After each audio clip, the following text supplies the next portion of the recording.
इमली ले लो, इमली, इमली ले लो, इमली। सरला एक 70 साल की बूढ़ी औरत थी जो अपना पेट पालने के लिए इस उम्र में भी काम कर रही थी। वो लोगों को आवाज दे देकर बुला रही थी, इमली ले लो, इमली। तभी वहां एक बड़ी सी गाड़ी आकर रुकी, जिसमें से एक आदमी अपनी गर्भवती पत्नी के साथ वहां आकर रुका। अम्मा, ये इमली कैसे दी? बेटा, 50 रुपए किलो है। तो 1 किलो पैक कर दो। वो क्या है ना, मेरी बीवी पेट से है तो उसका बहुत मन है खाने का।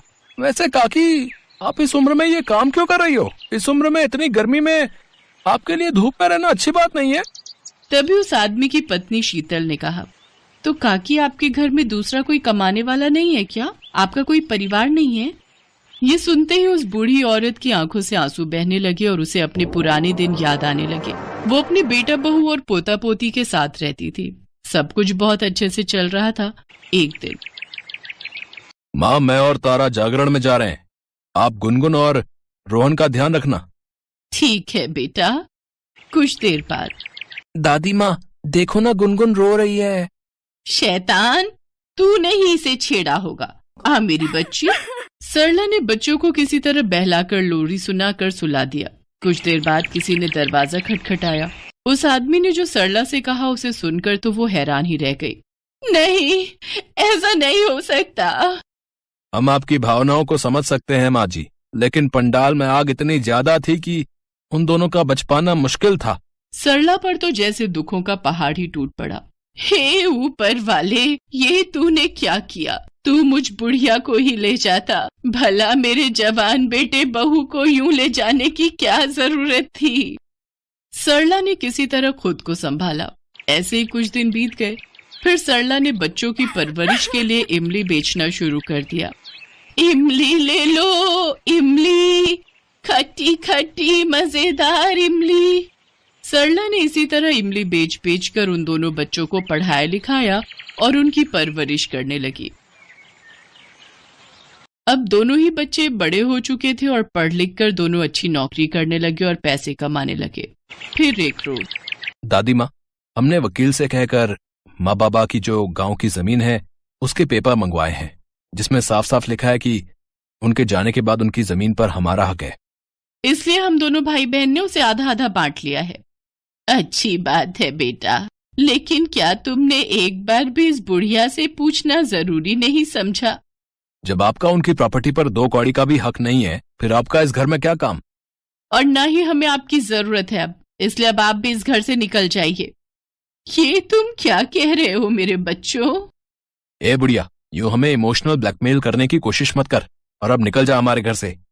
हाँ, नहीं तो धक्के मारकर हम तुम्हें निकाल देंगे। तुम दोनों इतना कैसे बदल गए?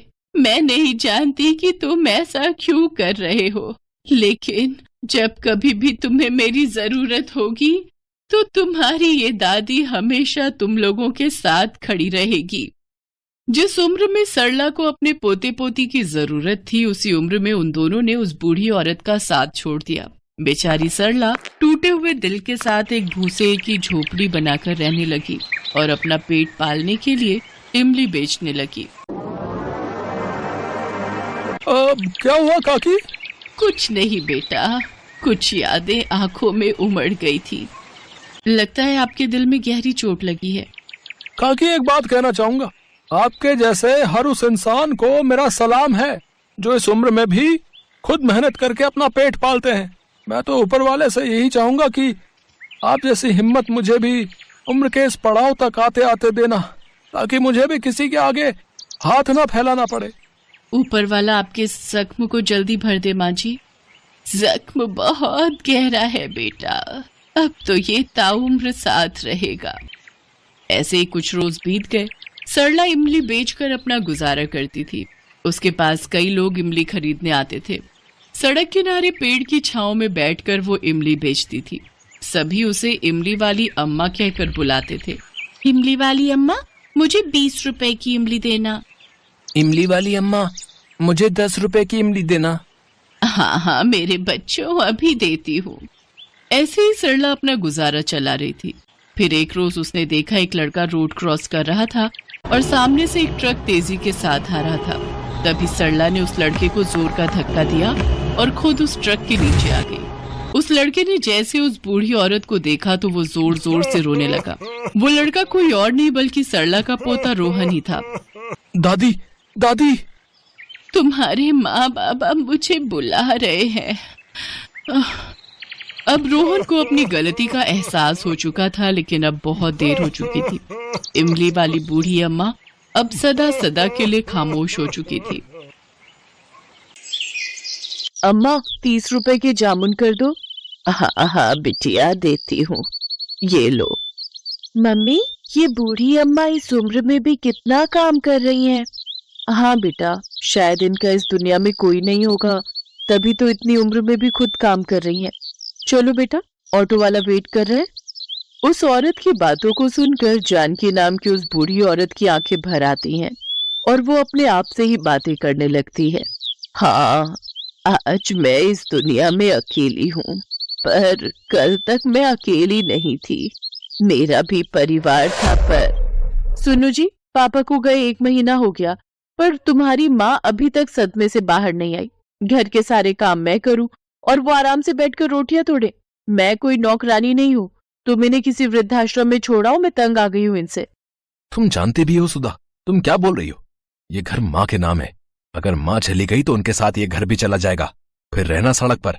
बात करती हो। लाओ मेरा टिफिन दो, मैं लेट हो रहा हूँ। विनोद काम पर चला जाता है, तभी जानकी मंदिर से आ जाती है। पोता सूरज भी साथ था। मम्मी देखो, दादी माँ और मुझे प्रसाद में खीर मिली, आप भी खाओ ना मम्मी। मुझे नहीं खानी, और चुपचाप जल्दी से खीर खत्म कर और पढ़ने बैठ। एक संडे का दिन होता है और पूरा दिन तू घूमने फिरने में लगा देता है। और माँ जी, आपको जब मैंने बोला था आज मशीन लगाकर कपड़े धो देना, तो आपसे कपड़े तो धुले नहीं, सुबह सुबह पूजा करने मंदिर चली गई। अब मशीन लगाकर कपड़े धो लो, बड़ी मेहरबानी होगी। चिंता मत करो बहू, मैं बस मशीन लगाने ही जा रही हूँ। सुधा का यही स्वभाव था, वो अपनी सास जानकी पर अत्याचार करती थी। घर के सारे काम जानकी ही करती थी। पति के दुनिया से चले जाने के बाद जानकी पर मुसीबतों का पहाड़ टूट पड़ा। जानकी की बहू सुधा तो इसी फिराक में थी कि किस तरह से जानकी को इस घर से धक्का देकर उनके घर की मालकिन बन जाए, और उसे मौका मिल ही गया।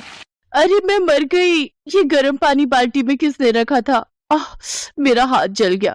जरूर ये काम माँ जी का है, वो तो चाहती है कि मैं मर जाऊं और उन्हें इस घर में आराम से रहने को मिले। क्या हुआ सुधा, तुम्हारा हाथ कैसे जल गया? ये सब तुम्हारी माँ के कारण हुआ है। उन्होंने ही जानबूझकर बाल्टी में गर्म पानी भरकर रखा था ताकि मैं नहाने जाऊं तो मैं जल जाऊं। अब मैं इस घर में एक पल भी नहीं रहूंगी, मैं जा रही हूँ यहाँ से।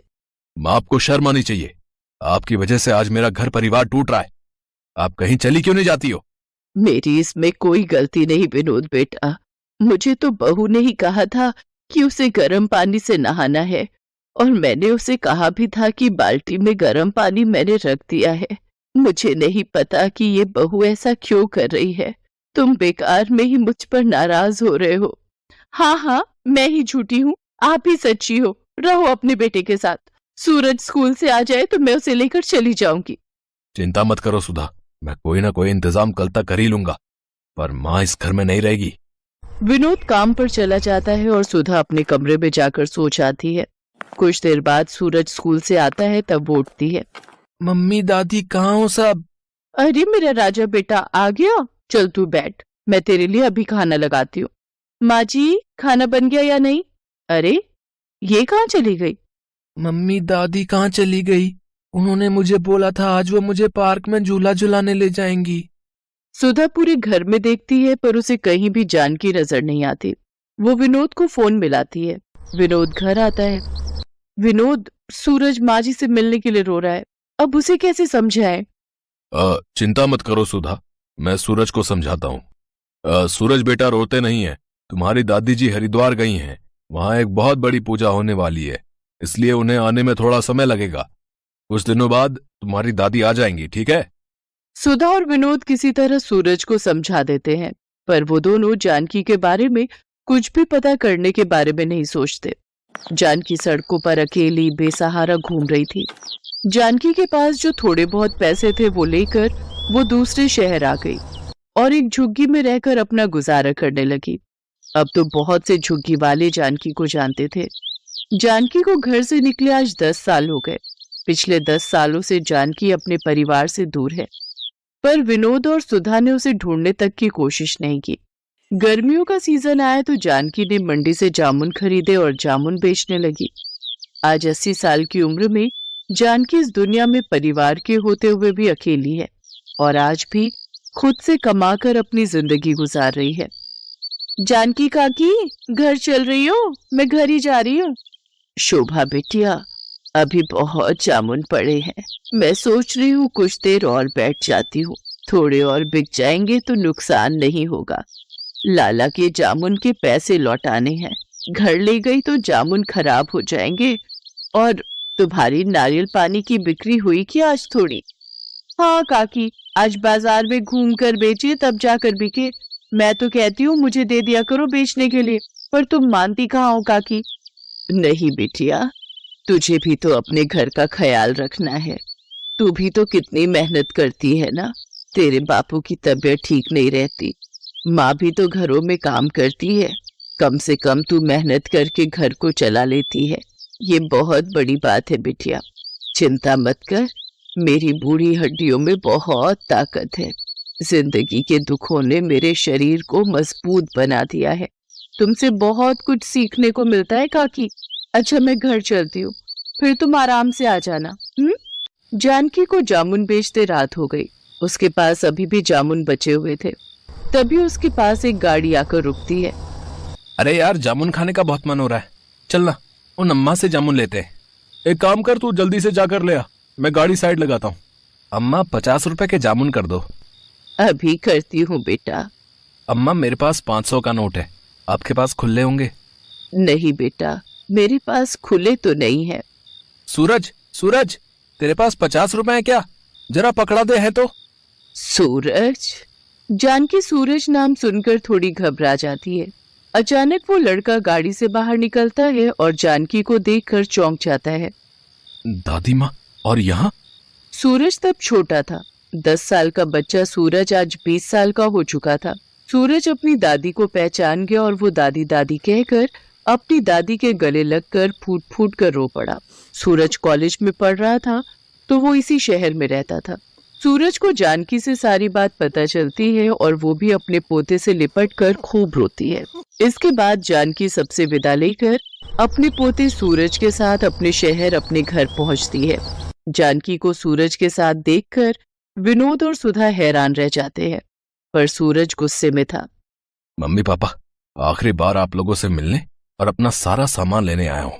आज के बाद मैं आप लोगों को अपनी शक्ल कभी नहीं दिखाऊंगा। मैं दादी के साथ रहूंगा।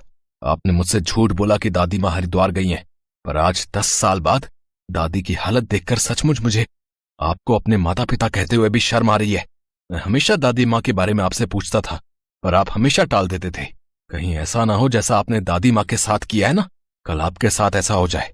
पर नहीं, आपके साथ ऐसा कुछ नहीं होगा, क्योंकि मैं तो आप दोनों के साथ अपने सारे रिश्ते तोड़कर दादी माँ के साथ जा रहा हूँ। नहीं सूरज बेटा, ऐसा मत कर, हम तेरे बिना जी नहीं पाएंगे। हमें माफ कर दो सूरज बेटा, ऐसा मत करो, तुम हमारे बुढ़ापे का सहारा हो। अच्छा, तो दादी माँ के बुढ़ापे का सहारा भी तो आप ही थे ना, तब आपने क्यों नहीं सोचा मैं आप दोनों की नहीं सुनूंगा, मैं दादी माँ के साथ जा रहा हूँ। सूरज जानकी के साथ वापस जाने लगता है। तभी सुधा और विनोद रोते बिलखते जानकी के पैरों में गिर जाते हैं। माँ जी मुझे माफ कर दो, मुझसे गलती हो गई माँ जी। माँ, सूरज को समझाओ ना माँ। जानकी वहीं रखी एक कुर्सी पर बैठ जाती है। नहीं सूरज बेटा, अब मुझे किसी डॉक्टर की जरूरत नहीं। मैं अपने पोता और बेटा बहू से मिल ली। अब जीने की इच्छा नहीं सूरज बेटा। अपने माता पिता को माफ कर देना, अपने माता पिता की खूब सेवा करना। माता पिता का आशीर्वाद भगवान का आशीर्वाद होता है। हमेशा खुश रहना बच्चों।